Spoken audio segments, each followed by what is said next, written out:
Hello, everyone, and welcome to today's webinar and Ask the Expert, a 2012 update on state Amazon laws and federal internet tax legislation with Sylvia Dion. A little bio on Sylvia. She is the founder and managing member of PrietoDion Consulting Partners, LLC, a tax consulting firm specializing in providing state and local tax and employment tax consulting services, a CPA with a master's in taxation. Sylvia's career includes 20 years of broad-based tax experience. Prior to launching PrietoDion Consulting, Sylvia served in tax leadership positions with Ernst & Young and Grant Thornton. Currently, Sylvia specializes in advising clients with SALT and employment tax issues. Sylvia is also a speaker and writer whose articles have been published in the Journal of Accountancy, Bloomberg, CNA's Multi-State Tax Report, and in other leading professional journals. Sylvia is also the creator of the State and Local Tax Buzz blog and the Internet Tax Blogger for Sales Tax Supports Issues, Insights, and Ideas blog. She has authored numerous articles on the state Amazon laws and the federal internet sales tax proposals currently under consideration by the U.S. Congress, as well as a white paper, Internet Sales Tax Legislation, what it means to small, medium e-commerce. Sylvia is also the creator and manager of the State and Local Tax Issues Forum group on iShade, as well as a member of the iShade faculty. Please don't forget to log in to iShade immediately following the webinar today to post your questions for Sylvia. If you did not previously have an iShade account, an email was sent to you earlier today with your login information. And now I will hand it over to Sylvia. Okay, thank you very much, Lisa. I really appreciate you joining us today. Lisa's a little under the weather, so it's wonderful to have her here with us today. Anyway, so the focus of today's webinar and Ask the Expert session, as you guys know, is a little bit about the state Amazon laws and one of the biggest things that's going on right now, the federal internet sales tax legislation. Welcome to GoToWebinar, Web Events Made Easy. You folks an overview, tell you about some of the distinctions between state Amazon laws and the federal proposals, and really make you as CPAs and accountants and advisors and in-house accounting and tax professionals, make you aware of certain things that you need to be aware of in order for you to really, be able to advise your clients or advise your employer. And I'm sure, I got to believe that if you're on this session today, that the part of the reason you're here today is because your clients are asking you, I'm hearing all about these state Amazon laws. What are they? I'm hearing about these proposals that are being tossed around in Congress. What does that mean for me? If you're an in-house professional, your employer's probably asking you the same thing. If you're responsible for sales tax compliance, they may be asking you as the person to tell them what it is that they need to know, what it is that the company needs to be aware of. So that's really the focus of today's webinar. A little bit about me. Lisa just introduced me. So moving on, I just mentioned the focus. Now let me talk a little bit about the topics. I'm going to give you an overview of Sales Tax Nexus. Talk briefly about some of the myths and misperceptions. That's a difficult word. Myths and misperceptions that are out there regarding sales made over the internet and sales taxation. I'll talk a little bit about why it is that internet retailers like Amazon and Overstock are not currently required to charge sales tax everywhere. Talk a little bit about a very significant court decision called Quill and a substantial nexus, and then talk a little bit about the response to what's going on, the state Amazon laws. What is an Amazon law? I want folks today to really kind of understand that there are different forms of Amazon laws. They are not all exactly the same. Then I'm going to jump into an overview of the 3 federal internet sales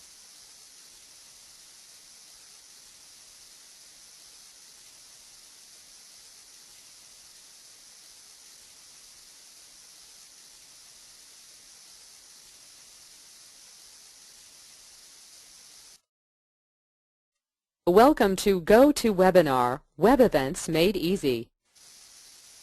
Then I'm going to talk about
'Sylvia, can you hear us?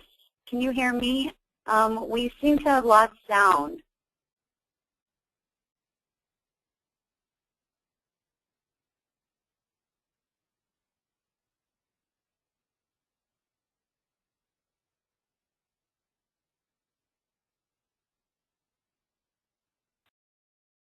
a 30-second overview of sales tax nexus.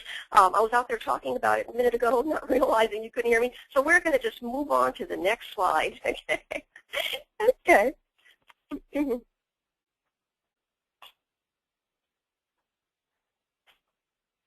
Just 1 second. Okay. We're going to skip the polling question. Alrighty. So very good. Alicia, can you still hear me? Okay. You're good. Okay, very good. Okay, so I'm going to try to speed things up just a little bit for everybody's benefit. One of the things I like to talk about when I do these webinars is very quickly talk about some of the sales tax myths and misperceptions that are floating around out there.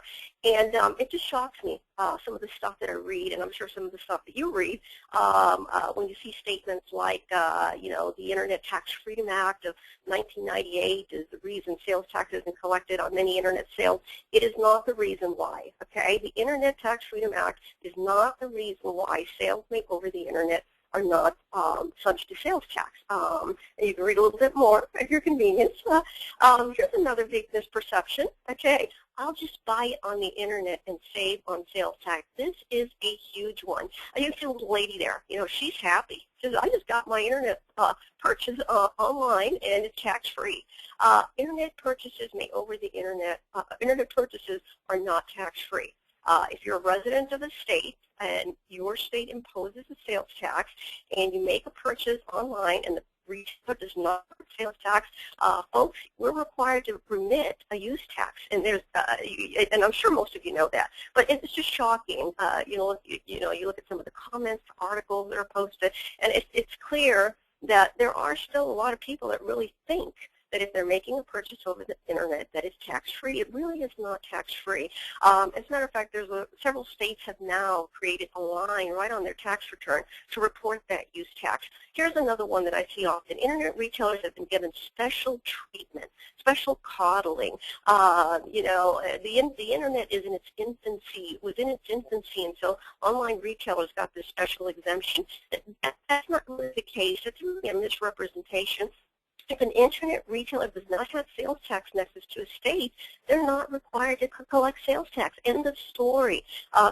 Internet retailers that don't have nexus to a particular state and aren't collecting sales tax there, they're operating within the letter of. Welcome to GoToWebinar, Web Events Made Easy. of course, I said, no, they are subject to a use tax, but there is a reason why, okay? And it really comes down to a constitutional issue. The U.S. Constitution prohibits states from unduly burdening interstate commerce, and sales made over the Internet are interstate commerce.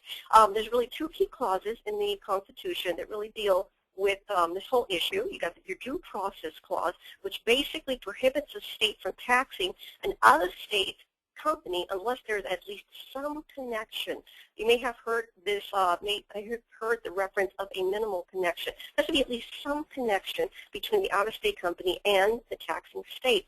Another one of the clauses in the U.S. Constitution, the Commerce Clause, basically requires that the connection, there not just be a connection, but the connection needs to be more than trivial. There needs to be what we call substantial nexus. And so what's happened, the Constitution was written, 200 plus years ago, 200 years, plus years ago, and the states have had to define, how do we apply constitutional concepts to current law. And so, this has been the job of the courts over the years to really interpret what these clauses mean. So very quickly, Quill. I am positive that many of you have heard of the Quill decision before. 1992 landmark Supreme Court decision, which is very often quoted when you look at some of the news reports that are out there. They'll talk about Quill, but very rarely do people talk about in any in-depth explanation what exactly Quill was about and why exactly it's important. So very quickly, Quill Corporation was a Delaware-based seller of office equipment, made sales, catalog sales to North Dakota customers. Quill did not charge those customers, those North Dakota customers, sales tax. North Dakota came in and said, Quill's activity is to, hey, Quill, you know what, you should have been charging sales tax. You do have a presence in our state. That's one thing that's very rarely mentioned. Quill was actually doing some stuff in North Dakota. They were licensing inventory control software. They were distributing their catalog. They were allowing customers to make returns within 90 days. It's not as if Quill Corporation wasn't doing anything. They were active to a certain extent in North Dakota. Now, for those of you who are sales tax professionals, you know what happens when an auditor comes in. You should have been charging sales tax. You weren't charging sales tax. You get assessed the use tax that those customers did not remit. So that's exactly what happened in Quill. Of course, Quill made its way through the court system all the way up to the U.S. Supreme Court. Supreme Court held in favor of Quill. But two significant points that the Supreme Court made in Quill, was when a company participates in interstate commerce within the borders of the state, the company must have substantial nexus. And the court said, what is substantial nexus? How do you define substantial nexus? It is achieved through a physical presence, office, employees, property in the state. Without that substantial nexus, a state cannot require an out-of-state company to collect their sales tax. Here's another very important point that the Supreme Court made in Quill. Congress has the power to change the law. 20 years later, the Quill decision is still the law of the land, and it is the real reason why out-of-state retailers do not collect sales tax in many, many states. So what's the problem? Here's the problem. I talked a little while ago about that little lady who was making a purchase online, and she's all excited, hey, I didn't have to collect sales tax. I didn't have to pay sales tax. Either people don't know or they just don't want to. There's just a very high level of noncompliance when it comes to remitting the use tax. E-commerce has exploded, as we all know, and by and large, a significant percentage of use tax goes uncollected. So what's the result? Okay, the U.S. Supreme Court has refused to hear another case that would actually overturn Quill. Quill is still the law of the land 20 years later after it was decided. States are still prohibited from forcing out-of-state retailers, also referred to as remote retailers, to collect their state sales tax if the remote retailer does not have substantial nexus to their state. So what have states done? They've launched efforts to get around the physical presence requirement of Quill by aggressively expanding their definition of what activities create physical presence. And what's the result? Your Amazon laws, okay? Amazon laws, not surprisingly, they were named Amazon laws after they're nicknamed after their largest target.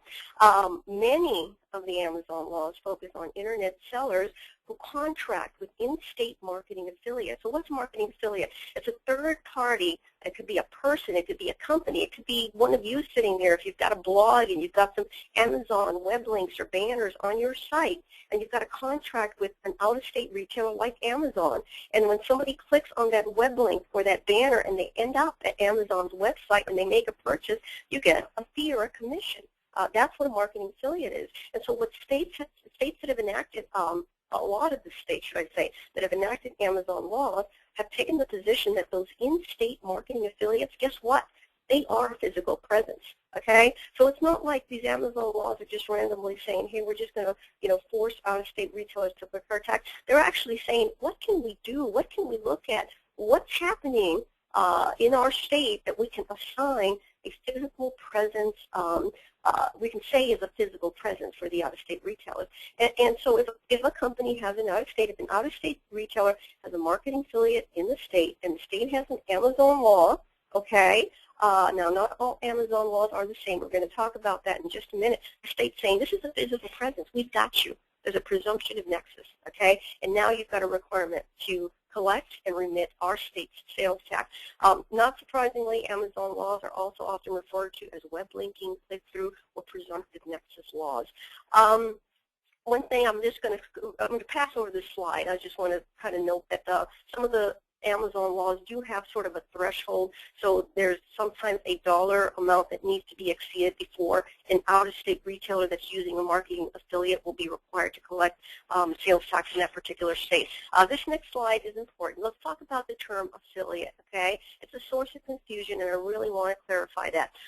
Amazon laws are sometimes also referred to as affiliate tax laws because of the marketing affiliate connection. But for those of you who are federal tax folks, state corporate income tax folks, you also know that the term affiliates really is a term that's used when we're talking about, federal corporate tax filings, state corporate tax filings, refers to the common ownership between a controlled group of corporations. I mean, affiliate nexus is a legal term to describe nexus that's created when a related company, i.e. a corporate affiliate, not a marketing affiliate, operates in a state and creates nexus for the remote retailer.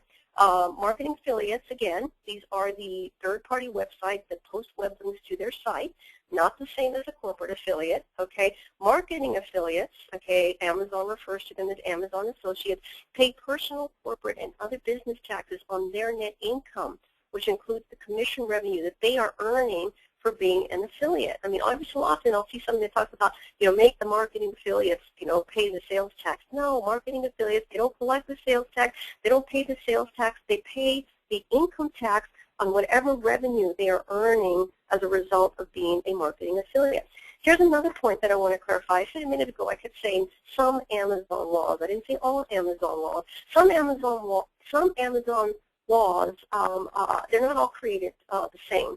In Amazon law, the term Amazon law, I'm having a hard time saying that. The term Amazon law, I think I'm trying to speak too quickly, has come to mean any type of state nexus expanding law that is intended to require remote retailers to collect tax on sales to in-state customers or to voluntarily pay the use tax. We've got really three different types of provisions that you will find in the type of law that is often referred to as an Amazon law. We've got your click-through web linking nexus provisions that we just talked about.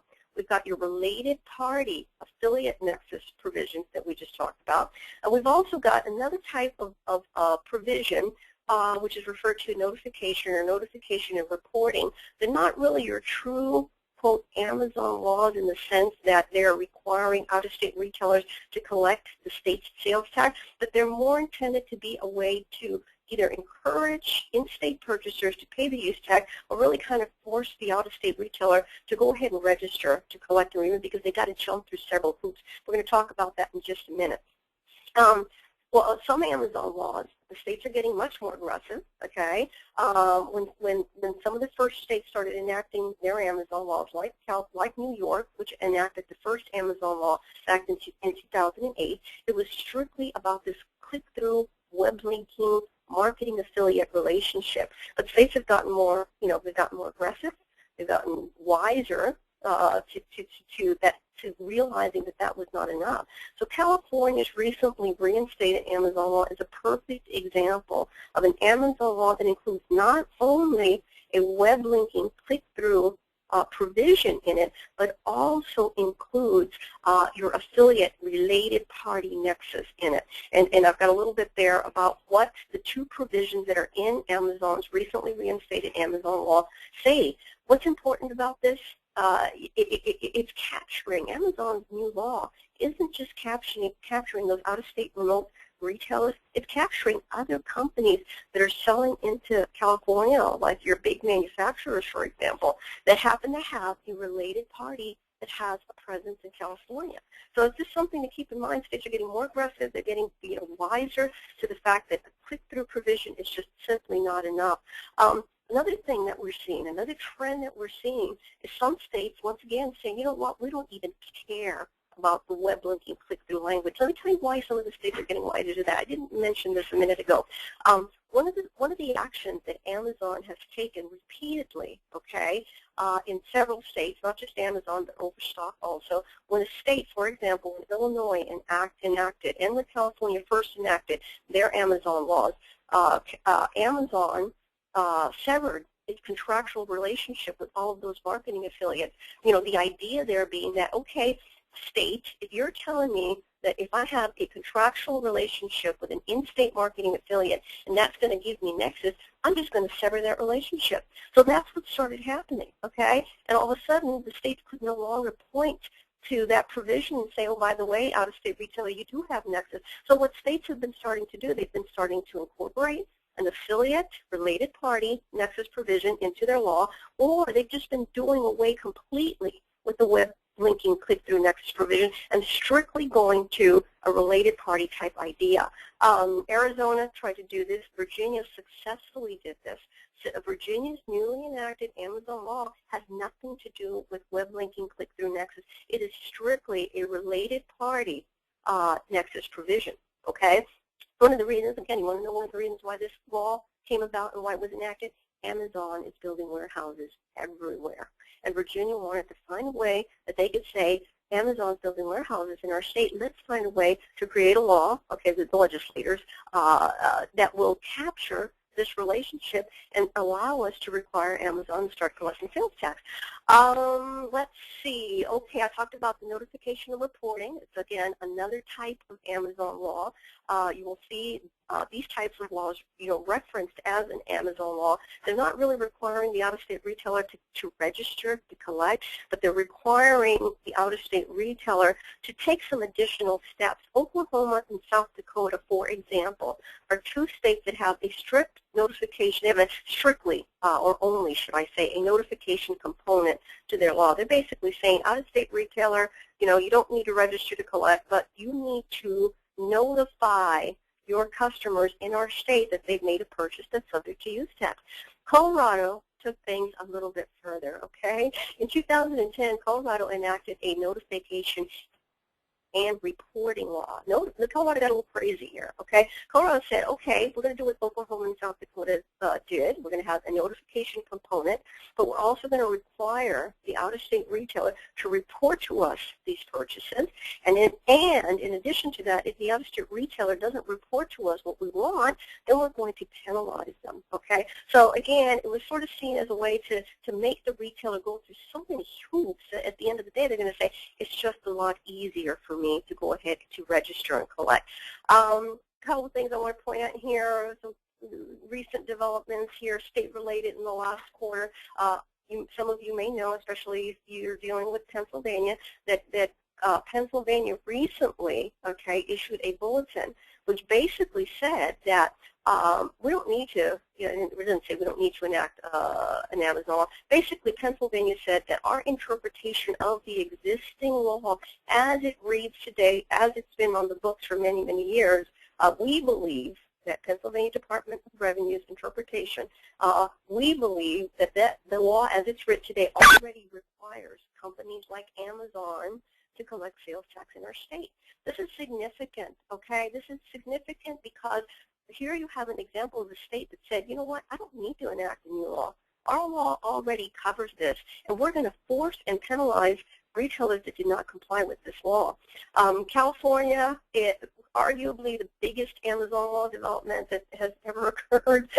I'm sure you guys are all very familiar with Amazon. California's Amazon law was initially enacted in June 2011. There was a whole bunch of stuff that happened, okay? As I said a minute ago, Amazon severed its ties with its tens of thousands of marketing affiliates, refused to charge the sales tax. It tried to a petition to get a voter referendum passed. It negotiated with California. At the end of the day, California gave in and said, okay, we're going to put this law aside for a year, okay? And we're not going to have it effective for a whole entire year. So at the end of the day, there's just so much that happened with respect to that particular law. Here's very quickly, a small listing here of some of the states. I'm in the process of updating this, by the way, and there will be a resource going into the iShade resources here in the next few days. But this is just going to give you an idea of some of the states that have actually passed an Amazon law. So continuing here, are they constitutional? Once again, some of the laws have been challenged, and some of these laws have been overturned. States where the Amazon laws have been challenged: New York, Colorado, Illinois. You're going to see more of this, okay? Interestingly, I guess one of my points here is states are not dissuaded from enacting Amazon laws. So even with all the issues that they create, with the fact that they're, questionable, their constitutionality is questionable, you're still going to see states enact these types of laws. One thing I want to say very quickly, you've got rebuttable versus non-rebuttable Amazon-type laws. States that are finding themselves in a situation where their law is more likely to be challenged have a non-rebuttable presumption. The nexus presumption is non-rebuttable. There's nothing that the retailer can do to kind of prove or show that these in-state marketing affiliates really are not advancing their business. Other states that have a provision in their law, like California's Amazon law, that have a rebuttable presumption. There is actually language in California's law that talks about if a retailer can do these various things and really demonstrate that these in-state marketing affiliates are not really advancing their business, then they can rebut the presumption. So anyway, they're subject to challenge. They're definitely being challenged in various states, but at the end of the day, states are still enacting them. So key points to wrap up the section on Amazon laws. Here's some of the key points I want folks to kind of keep in mind here. You've got different types of laws, different types of provisions that go into an Amazon law. They are not all the same. States will continue to introduce Amazon legislation and pass Amazon laws. One thing to be careful about, if you're following all the activity that's going on at the state congressional level. Oftentimes, I have found that the media misrepresents what's really going on, okay? They might say that a state is enacting an Amazon law, or there's legislation that's going to enact a web linking click-through Amazon law, when in effect it's really something entirely different, like a state is trying to get approval to become a member of the streamlined sales tax, become a streamlined sales tax state. So I have a story on that. I'm not going to go into it right now, but it's something to keep in mind. And I'd be happy to share it with any of you at any point. Okay, state Amazon laws, key points continued. Once again, even without, one of the things I tell clients all the time, even without the Amazon laws, there are already, should I say, many less than obvious activities that create nexus for a company. Attending trade shows, hiring third-party contractors, i.e. non-employees, using a third-party fulfillment service, okay? This one is getting a lot of your Amazon marketplace sellers who are using Amazon's Fulfillment by Amazon service. Guess what? They're getting caught up by the fact that because they're using this third-party fulfillment service and they're placing inventory into these fulfillment centers, they now have nexus too. So, even without the nexus laws in effect, there's still already so many activities that could actually create sales tax nexus for a business. I said a little while ago that these Amazon laws can and do affect brick and mortar sellers. It's not about, they are not just focused, they are focused on online retailers, but because of the way some of these are written, they're also capturing other sellers too. So if you're a CP or an advisor, you need to know what your clients are doing. You need to know if you're, your client is just an equipment manufacturer. and you're not thinking, hey, this is an internet retailer, you have to look at some of these laws. If it's a related party provision, there's a related party provision in the law, like California's law, like Virginia's law. You need to be thinking, are you doing business? Are you selling into California, Virginia? Do you have a related party that has a distribution center, a repair center, a warranty center? You have a related party in these states. By the way, you've got nexus in that state too. Tax people who are internal, if you're a tax and finance professional, you've got to stay informed of what sales, marketing, and operations is doing. I'm sure many of you have stories. I have my own set of stories of finding out after the fact that, sales and marketing decided to, attend a whole bunch of trade shows in a particular state or open an office in a particular state, et cetera, et cetera. Really important to stay on top of what is going on operationally. If you're an in-house professional. State Amazon laws, very quickly, I just threw this one in for fun. Amazon's deals do not apply to all internet retailers. I think most of us know that. Sometimes they do, sometimes they don't. California, for example, when California's Amazon law was temporarily repealed in July in 2011 and postponed until September of 2012, every single internet retailer that could have been affected benefited from that. Virginia has now enacted an Amazon law. Amazon has negotiated a deal with Virginia to not start collecting until September 2013. But guess what? If you're another non-Amazon retailer, you've got to start complying with the law. Okay, so what's the problem? State Amazon laws, states are hungry for revenue. They're trying to pass Amazon laws, and things just really are not working. So what have we moved to? We have moved to a situation where in the current 187th Congressional session, we've had 3 separate proposals introduced to address this issue. Very quickly, and if you've been hearing about these proposals for a long time, there's a reason. They've all been introduced. They were all introduced back in 2011. Okay? The first proposal, the Main Street Fairness Act, was introduced back in July 2011. Okay? Nothing really happened with this proposal. Nothing is going to happen with this proposal. I won't say a lot about the proposal, except that I think it got the ball rolling. Okay? One thing about it was it was a Democratic endeavor only. It never was able to obtain bipartisan support. But at the end of the day, it was the first proposal, and in my mind, got things rolling. Marketplace Equity Act, okay? It's interesting, as we've had Main Street type legislation introduced at the federal level in the past, but never before have we seen more than one proposal introduced in the same congressional session. So, here we are, we had Main Street Fairness Act introduced in July of 2011. Okay, most people thought, hey, it's going to die a slow death. It's lacked bipartisan support.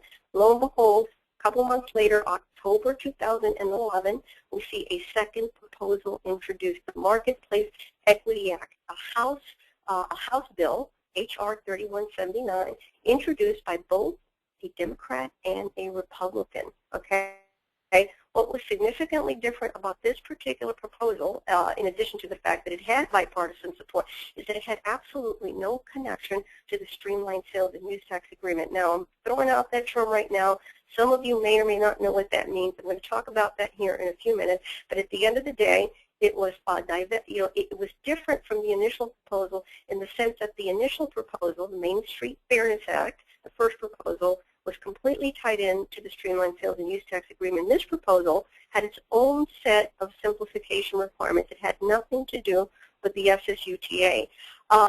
Back in July, this proposal has moved fairly far through the various channels of Congress. And those of you who may follow federal proposals know that in general, very, very, very small percentage of proposals and bills that are introduced during a federal congressional session become law, something like 4 or 5%. A great majority of proposals that are introduced really die. So the fact that these two proposals, the Marketplace Equity Act and the next one that I'm going to talk about, are still alive and kicking, okay, is really very remarkable. Back in July of July 24th, 2012, there was a Judiciary Committee hearing. It was, thought to be fairly applicable. It really focused on what the right small seller exception should be. So in some respects, this bill has some advantages over the next bill. Let's talk about the next one. The Marketplace Fairness Act, okay, a Senate bill, S 1832. This particular bill was introduced in November of 2011, over a year ago. This is the third of the three proposals introduced by Mike Enzi, a Republican, Lamar Alexander, a Republican, and Dick Durbin, a Democrat. Dick Durbin, by the way, Richard Durbin, is actually the same individual or the same congressman who introduced that first proposal, the Main Street Fairness Act, that never went anywhere. Anyway, he was one of the drafters of this particular proposal. What's significant about this particular proposal? Like the Marketplace Equity Act, first of all, it has bipartisan support, okay? But what's significant about this proposal is that it offers states two ways that they can obtain what we call collection authority, the authority to require remote retailers to collect their sales tax. States can either be full members of the Streamlined Sales and Use Tax Agreement, okay? The Main Street Fairness Act, that first proposal I briefly mentioned, was completely tied into the SSUTA, okay? This proposal says if you're a state and you're a full member of the SSUTA, you will qualify for collection authority. But the drafters of this proposal also recognize that not every state wants to be a streamlined sales tax state. So this proposal has an alternative set of simplification requirements, okay? Now I'm throwing a lot out there. I'm trying to move rather quickly.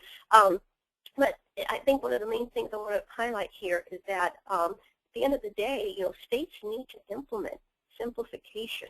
They need to, there are things that states need to do in order for the state to obtain this, quote, collection authority. If a state is a streamlined sales and use tax agreement state, they are already implementing simplification. They can't be a streamlined sales and use tax agreement unless they're complying with the requirements of the streamlined sales and use tax agreement. I threw this slide in here very quickly. Sometimes, you hear this term. Not everybody knows what the streamlined sales and use tax agreement is. Not everybody knows what the SST board is. Not everybody knows what the SST project is. But essentially, the SST was a endeavor, for lack of a better word, a project that came about in response to COVID.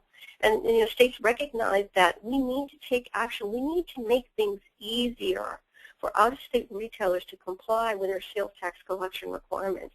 And out of that was born the Streamlined Sales Tax Project, which is overseen by the Streamlined Sales Tax Governing Board.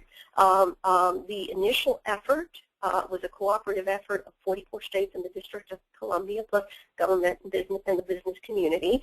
Often you will see in a media story there's 44 members of the Streamlined Sales Tax Agreement. They are not 44 members. There are only 22 full member states currently, 24, there's two more, 24 total full and associate member states, okay? Once again, under the Marketplace Fairness Act, the third proposal, the one that offers two alternatives, states that are already full members of the Streamlined Sales and Use Tax Agreement will almost automatically, should this proposal pass, would not have to do a lot of extra stuff, okay, to be in compliance with the federal law, would not have to do a lot of extra, not need to take a lot of extra steps to be able to start requiring out-of-state retailers to collect their sales tax. I'm sure you want to know who some of these states are. Okay, 22 states as of today: Arkansas, Georgia, Indiana, Iowa, Kansas, Kentucky, Michigan, Minnesota, Nebraska, Nevada, New Jersey, North Carolina, North Dakota, Oklahoma, Rhode Island, South Dakota, Vermont, Utah, Washington, West Virginia, Wisconsin, and Wyoming. If you are selling into those states, okay, if you have clients that are selling into those states, if your company is selling into these states are already in compliance with a lot of the provisions that are required under the Marketplace Fairness Act. Something to keep in mind there, okay? Very quickly, I've been throwing out the term collection authority. Collection authority basically means that states have the authority to require out-of-state retailers to collect their sales tax. Here's something really important, okay? Under these federal proposals, nexus would no longer be required. States that have the collection authority because they are streamlined sales and use tax agreement states, or because they comply with whatever requirements the federal law that passes says they must comply with, those states that have collection authority, okay, you don't need to worry if you've got nexus in that state anymore. You don't need to worry if your client has nexus in that state anymore. Nexus would no longer be required. Okay, states with collection authority will be able to require an out-of-state remote retailer seller to collect state sales tax even if the remote seller does not have nexus to the state. Okay, key point here, there's more focus with the federal legislation. There is more focus on whether a state has fulfilled the federal law requirements, less focus on the taxpayer's nexus profile. Now, those of us that are state and local tax professionals, what do we think about all the time? A taxpayer's nexus profile. Where does the company, where does the client have nexus? Guess what? It is going to become less significant if one of the federal proposals passes, okay? So moving on here, and again, I'm trying to speed things up a little bit. Under the Main Street Fairness Act, states which are, okay, we're not going to talk about the Main Street Fairness Act, nothing's going to happen there. Let's see, so we're going to talk a little bit about the small seller exceptions, okay? Main Street Fairness Act, essentially, nothing's going to happen with that. If one of the three proposals happens to pass this year, within the next few weeks, it's going to be either the Marketplace Equity Act, House Bill 3179, or the Marketplace Fairness Act, the Senate Bill 1831, the second and third proposals that were introduced. Okay. Very quickly, I've got a couple of slides here coming up, and I just want to make sure that we are within. Are we doing okay on time, Lisa? Is there some way you could send me just a quick message over on the screen? There's a couple of slides here that I want to talk about, but very, very briefly. The point of these slides is that there are things that states need to do in order to be in compliance with the law. Once again, it's not you know, these federal proposals are not implementing a national sales tax. That's another thing I've seen. Not a national sales tax, okay? It's a national solution, not a national sales tax, okay? It's also, you know, I've seen where states will, you know, kind of report that give the impression that all states will automatically be able to start requiring out-of-state retailers to collect their sales tax. No, these laws, okay, these proposals, should I say, they're not law yet. These proposals, the Marketplace Equity Act and the Marketplace Fairness Act, require states to take steps to simplify their sales tax administration and collection systems. They're trying to make things easier for out-of-state retailers to comply with them. Again, you know, if you're a member of the if a state is a member of the Streamlined Sales and Use Tax Agreement under the Marketplace Fairness Act, those states will have already simplified their systems, okay, for the most part, to the extent that they need to, but there are things that states need to do, okay? It's not an automatic thing, hey, we're going to be able to require every single state to start collecting our sales tax. No, there are things that states need to do, and that's what some of these slides that I've got here talk about. You know, again, continuing on, Marketplace Equity Act, second proposal that was introduced, some of the requirements states must comply with, okay? You know, they've got to make software available to the out-of-state retailers. They have to agree to not hold the out-of-state retailer liable for errors that they make as a result of relying on information provided by the state. They must require remote retailers to collect sales and use tax under one of the three following rate structures, either under a single statewide blended rate, either using the state's maximum state rate or the applicable destination rate, which could include both a state, county, city, etc. rate. States must establish a small seller exception. Again, still talking about the Marketplace Equity Act. This really applies to all of the proposals. Okay, all of the proposals have a small seller exception in them, and we're going to talk about those in just a minute. Once again, states have to take action. They have to publish a notice. They have to enact legislation that is saying we are going to comply with the federal law. So it's not a situation where retailers are not going to know that something's happening. There's going to be enough notice going on. There's going to be enough attention. If a federal proposal passes and a state decides to enact the provisions of that particular federal proposal, there's going to be enough going on that taxpayers should have some advance notice that things are going to happen. Okay, so moving on. Now we're moving on to the third proposal. I was just talking about the second proposal, the Marketplace Equity Act. Now I'm talking about the third proposal, the Marketplace Fairness Act. Once again, this proposal is believed by some to be perhaps having the best chance of passing of the two, simply because it gives states two different ways that they can obtain that collection authority that I've been talking about. Once again, states can either be a full member, streamlined sales and use tax agreement state, or they can fulfill the alternative simplification and other requirements that are spelled out in this particular proposal. Another thing that's significant about this is that some of the largest, most important states when it comes to sales tax, like California, Texas, Florida, these states have been reluctant to join streamlined sales tax. They've been reluctant to do that because, there's for a variety of reasons. I won't go into why, but basically, some of the largest states have been reluctant to join streamlined sales and use tax agreement. This particular proposal gives those states an alternative. If they want to implement the simplification and other requirements of the Marketplace Fairness Act, the alternative ones, they are able to do that and obtain the same collection authority that the streamlined sales and use tax agreement states will have. Once again, like I just talked about with the Marketplace Equity Act, the Marketplace Fairness Act also has certain requirements that states must comply with. A single state-level agency to administer all sales and use tax, a single audit for all state and local taxing jurisdictions, a single sales and use tax return for use by remote sellers and by single and consolidated providers, a uniform sales and use tax base, etc. Once again, Marketplace Fairness Act simplification requirements continue. States must provide adequate software and services to remote sellers and single and consolidated service providers. If you're familiar with the concept of your certified service providers that we have currently under the Streamlined Sales and Use Tax Agreement, if you're familiar with several of the sales tax software solutions, some of the most wonderful sales and use tax software solutions that we have available out there that are considered certified service providers. This is a similar concept.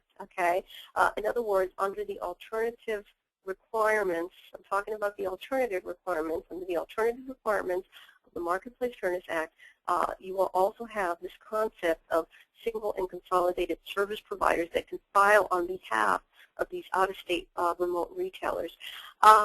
Again, there's notices that have to occur. It's not an automatic thing. There should be some level of communication to taxpayers and businesses that, yes, indeed, this particular state has adopted the provisions of the federal law. It is going to implement the alternative simplification and other requirements. We are going to have to start collecting in that state because that state will have collection authority. Once again, we've been talking about a little bit of the same stuff. It's just like in the Marketplace Equity Act. Here again, we have a situation where under the Marketplace Fairness Act, states must agree to hold remote sellers and single and consolidated providers harmless for errors and omissions made by that provider and relieve the remote sellers from liability, including interest and penalties, if, again, they relied on information provided by the state. Okay, continuing on, just a little bit more on the Marketplace Fairness Act, when it would be effective. Main thing is you really need to, again, first thing that has to happen is we have to have federal legislation that passes. The second thing that needs to happen is the states that are not already streamlined sales and use tax agreement states need to adopt the provisions of the federal law, and then there needs to be, again, notification and other requirements that need to be put in place. So there's time. A lot of detail on some of these slides, so I'm trying to get through them a little bit quickly. Small seller exception, this is important. Okay, let's focus first of all on, again, I don't want to say too much about the Main Street Fairness Act, but let's focus on the Marketplace Fairness Act.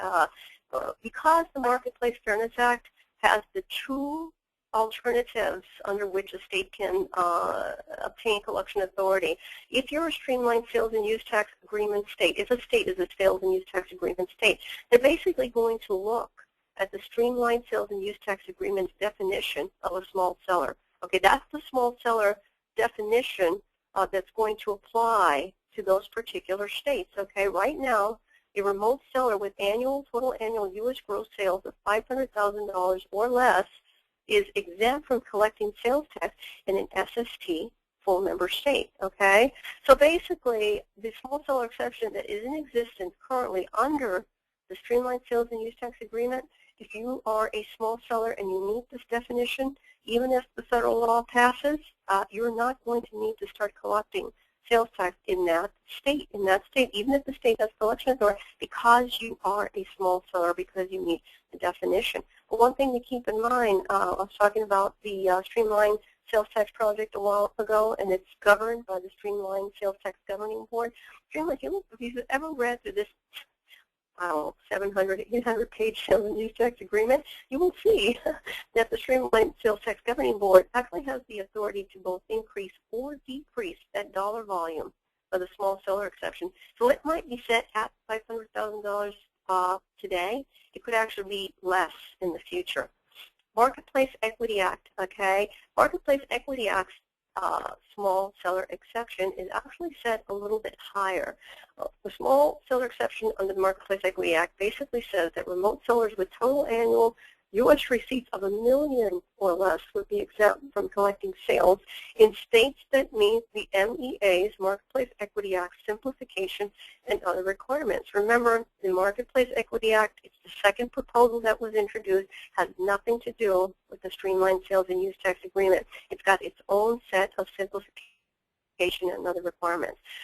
So $1 million, if you have $1 million or less in sales and you're making a sale into a state which obtains collection authority because it has complied with the Marketplace Equity Act, once it becomes law, and you've got sales of less than $1 million, then you are most likely going to be exempt from having to collect sales tax in that particular state. Another thing about the Marketplace Equity Act, and this is one of its advantages over the Marketplace Fairness Act, is that there's more flexibility in that small seller exception. The law basically says that a state can actually can choose to increase that amount. A state can set a state-specific threshold. In other words, if a seller has more, this is my bullet point number 3, a remote seller could also be exempt from a particular state's requirement if the seller's annual sales to that particular state do not exceed $100,000, even if the seller's total gross receipts are more than $1 million, but that seller's receipts to that particular state do not exceed $100,000, then that seller could also be exempt from having to collect sales tax for that particular state. So there's more flexibility. It's a higher threshold. And there's also more flexibility. It gives states, should I say, more flexibility in increasing that threshold if they so wish to do that. Moving along here, okay, and getting close to the end here, which is a good thing. Once again, Marketplace Fairness Act offers 2 alternatives for obtaining collection authority. States can either be a full member Streamlined Sales and Use Tax Agreement state, or they can adopt the alternative. Moving on here, a little bit more about what gross receipts are based on. One thing to keep in mind here, my last bullet point here, under these small seller exceptions, you're required to include the sales, group together the sales of related businesses. So for example, if you are a seller and you happen to be a member of a controlled group and you've got several retailers in this particular group, and they're all making sales into a particular state, or they're all making sales period, and together their sales exceed that $500,000 threshold or that $1 million threshold, guess what? You're considered to not be a small seller anymore, even if that one particular retailer has very little in gross receipts or gross sales. So something to keep in mind there too. I've got a little chart here that kind of summarizes the small seller exceptions, a little bit about what I've been talking about here. Very high level here, what it's based on. it's based on the Streamlined Sales and Use Tax Agreement's definition of a small seller. If it's not, there's the $500,000 under the Main Street Fairness Act and the Marketplace Fairness Act. There's the $1 million under the Marketplace Equity Act. I talked a little bit about under the Marketplace Equity Act, states having the option of enacting a higher but not a lower dollar threshold. I talked a little bit about if it's the Streamlined Sales Tax Governing Board. I talked a little bit about the Streamlined Sales and Use Tax Governing Board being able to increase or decrease that $500,000 threshold. So just a very, small little chart that summarizes things. So we are down to the stretch here. Some of the key points that I want to point out. Main Street Fairness Act, I said, not a serious contender. Nothing's going to happen with that. You just pretty much knocked that one off the books. Both the Marketplace Equity Act, the second proposal introduced in October of 2011, and the Marketplace Fairness Act, third proposal introduced in November of 2011, are contenders to pass. Okay, I think either one of them, if there is a law that would get passed within the next few weeks, I mean, one of these two could pass. Some believe that the Marketplace Fairness Act has the best chance of passing simply because it offers those two alternatives to states for them to obtain the collection authority. And states like California, Texas, and Florida, they're going to like that. But there's others that believe that the Marketplace Equity Act is the second proposal. Marketplace Equity Act is the preferred proposal because it does not give power to the Streamlined Sales Tax Governing Board. It does not have any connection to the Streamlined Sales and Use Tax Agreement. And while you might think, well, you would think that's a good thing, there's some people that think that's not a good thing, because the Streamlined Sales Tax Governing Board is a non-elected, non-legislative board, organization. And people don't elect those individuals, and so for them to be setting rules and making de facto laws, there's some folks that think, that's not a good thing. So the Marketplace Fairness Act, which has a tie to the Streamlined Sales and Use Tax Agreement, that's one negative thing, one strike against it, should I say. Once again, the remote federal proposals are not offer national solution. They are not an across-the-board national sales tax. I'm sure many of you know that already, but I'm still shocked when I see that. I've been emphasizing over and over also that states have to take action to obtain collection authority. They will not have that authority until they fulfill the requirements that are laid out in whichever of the proposals passes, if any of them passes. If the Marketplace Fairness Act, the third proposal, the one that offers the two alternatives, passes, states which are already Streamlined Sales Tax full member states, that list of 22 states that we saw on a prior slide, will be able to require remote sellers, except for small sellers, that to begin collecting their state sales tax fairly quickly. These states have already simplified in accordance with the Streamlined Sales and Use Tax Agreement. Once again, nexus is not a requirement for a state to enforce its collection requirement on a remote seller. I mentioned this a little while ago. State and local tax types, we've been focused on our clients and our company's nexus profile. Doesn't matter. You have to take a different direction now. So it'll be more important to focus on where customers are located and what those particular states are doing to comply with the federal law. Kind of a summary slide here. Amazon laws require that there be nexus to a taxing state, even if the nexus is created through a mere web link posted on an affiliate site. So this is a comparison of state Amazon laws to the federal remote seller proposal. Amazon laws require nexus. Okay, even if it's an insane web link on a website, there's still a nexus requirement. Federal proposals do not require nexus to the taxing state. Once again, as long as the state meets and fulfills the federal law's requirements, the state can require remote retailers to collect their sales tax. Here's a key point. Amazon laws will not cease to exist. If federal legislation passes this year or in a future year, states, again, as I've been saying all along, states need to take action to comply with the federal law's requirements. A state may decide not to do that. The state may say, hey, I'm perfectly happy with my Amazon law. These proposals, the Marketplace Equity Act, the Marketplace Fairness Act, they say nothing about overturning existing laws, okay? So Amazon laws will continue to exist the state may prefer, as I just said, to enact their own law instead of complying with the federal law. So once again, not only will companies need to continue to focus on their nexus profile, they will need to focus on what actions various states are taking to comply with the federal law. So recap, key points to consider here. The rules on what activity creates sales tax nexus vary from state to state. I think we all know that, okay? There's a lot of activity that already creates nexus for our clients and our companies. There's a lot of less than obvious activities that companies may not be thinking about are creating nexus, and they are. States are becoming more aggressive in defining what a physical presence is and enacting laws that, at a minimum, they stretch the nexus envelope at the extreme. They are unconstitutional. There are many internet sales tax misconceptions and misperceptions. Many of them are perpetuated by the media. You know, if your service clients, people that are making sales over the internet, they're concerned about you know, what they're reading. You know, keep this in mind. You know, they're reading this stuff. They're coming back to you and they're saying, hey, I read this or I read that.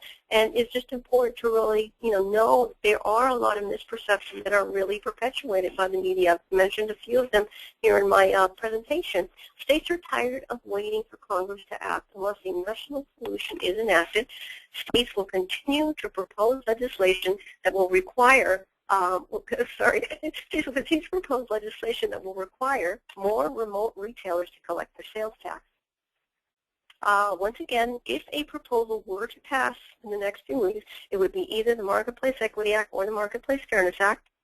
The state Amazon laws and the federal proposals will impact many smaller internet sellers. Now, I talked about the small seller exceptions of the various proposals, but the reality is that the $500,000 gross receipts, gross sales threshold, not a very high amount. And if you're a small seller, I mean, you think about that once you incorporate or once you take into account your operating expenses, you're not going to be making a lot of profit if you're making $500,000 in sales. So there's a lot of smaller, even though there is a small seller exception in these proposals, you know, these proposals are not just going to impact the big mega online retailer like Amazon and Overstock. They are going to impact a lot of smaller internet sellers also. If your company is making sales over the internet and you are advising clients and customers who make sales over the internet, it's extremely important to keep up to date on internet sales tax development, because once again, they are reading the multitude of information that is out there, okay? And some of it's just not correct. Brick-and-mortar sellers that make sales over the internet are also impacted by these developments. We talked a little bit about that earlier in the presentation. It's not an online-only retail company that will be impacted by some of the Amazon laws, by federal proposals. Brick-and-mortar sellers that are making sales over the internet, they're going to be impacted by this too. Equipment manufacturers that are making sales over the internet, they're going to be impacted by some of these proposals too. So it's something to keep in mind there. We tend to think of these proposals and the Amazon law as being an online-only you know, situation, online-only retailer situation, but they're really not. There are a lot of other companies that will be impacted, that are impacted by the state Amazon laws and could be impacted by the federal proposals. Okay, so final question. What we're going to do today is we're going to move on to the expert portion of the session.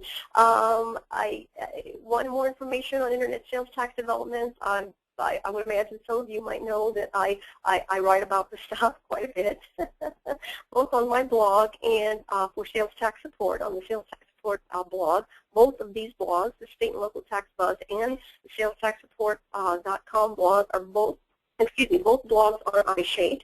So they're both of these blogs are one of the 70+ iShade blogs. I'm constantly, you know, writing stuff on this, tweeting about this stuff. I'm passionate about this topic, so you know, I visit my blog, visit the stuff I write, and subscribe, and you'll get, you know, you'll see some of the stuff that comes your way. Visit the iShade resources. There's a couple of resources that I have downloaded to the iShade resources. I'm going to see if I can actually go to, let's see, okay, oh, a little bit of contact information here. If anybody has any additional questions, I'm going to be answering questions here for the next hour. But, if any information you want to connect with me, you want to catch my tweets, I'm constantly tweeting about internet sales tax developments. There's a little bit of contact information in there. Okay, and we are, at 2:11. Okay, we've passed our time here. A couple of things I was just going to very quickly show, Lisa, if I've got time. I mentioned a minute ago, iSave resources. I have this all ready for everyone here. I have downloaded a couple of resources too. The iShade resources, there's a couple of articles here that talk in much more detail about the two proposals that I've been talking about. Congress introduces a hybrid solution, the Marketplace Fairness Act, Marketplace Equity Act. Congress introduces a second remote seller collection bill. Okay, a couple of resources that are already on there. A while back, I had downloaded a white paper, plain English white paper, on the federal proposals that talks a little bit more about the small seller exceptions. That's also in the iShade resources. Here it is. Internet sales tax legislation, what it means to small, medium e-commerce, also available in the iShade resources. I will be downloading more resources to the iShade resources, so I certainly encourage you to take a look at the iShade resources from time to time. I mentioned a minute ago that I do quite a bit of writing on the sales tax support website on internet sales taxes. Here's a whole listing of my different blogs, blog posts. They're pretty much written extensively here. So once again, it's a topic that I'm passionate about, and if you have any questions ever, please don't hesitate to let me know. But I guess we're going to move on to questions now. So we are all set here.